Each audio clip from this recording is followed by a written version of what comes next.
Konnichiwa. So this one basically is about things I wish I'd known before I moved into a house. As many of you know, me and my fiance Dave have recently moved into our first house. We've been here just over a month now, and these are the things I really wish I'd known.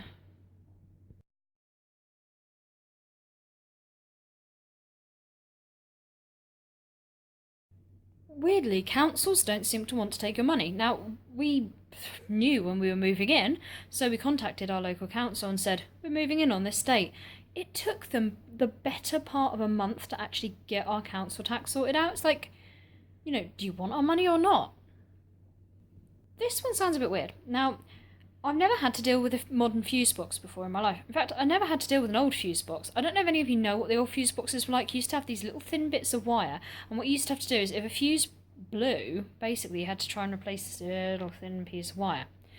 Nowadays, modern fuse boxes just have lots of switches on them, and what happens is, when they trip, you just flick the switch back up. Now, I didn't know this, and we had a thunderstorm, and it made one of our switches trip in our living room. I had to phone my dad and say, what do I do with this situation? He just said, climb a ladder and flick a switch.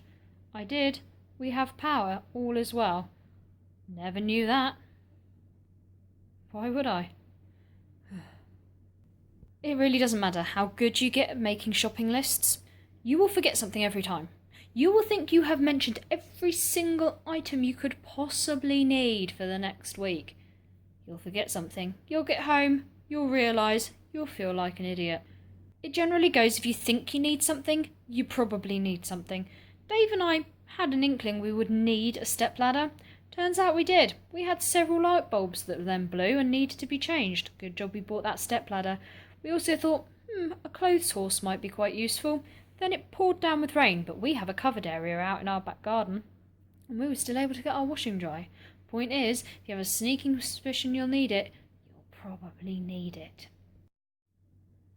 Last tip, I know not everybody likes them. I know some people are really concerned that actually, shops are stealing your identity or building up some kind of creepy profile about you with your points cards and things like that. They become a lifesaver. Trust me, when you need them and the points are there, you can get some really, really good discounts on stuff in shops. You'll be grateful you had them. I really don't see a problem with points cards. They have actually meant that we can buy loads of stuff.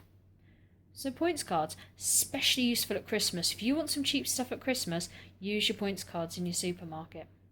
Absolute lifesaver. Little tip. That's about it really. I mean, these are just things that I really, really, really wish I'd known before we actually moved into the house. There have been so many things I've had to then go back and ask my parents. How do we do stuff? What does this mean? It's all stuff that you only find out when you're living away, and I guess that's part of the experience of actually moving out of your parents' house and becoming a proper adult, which is actually kind of enjoyable. It's a learning curve, and it's been quite good fun so far. So here is to many, many more months in our lovely house. Me and Dave. Yay! Sayonara!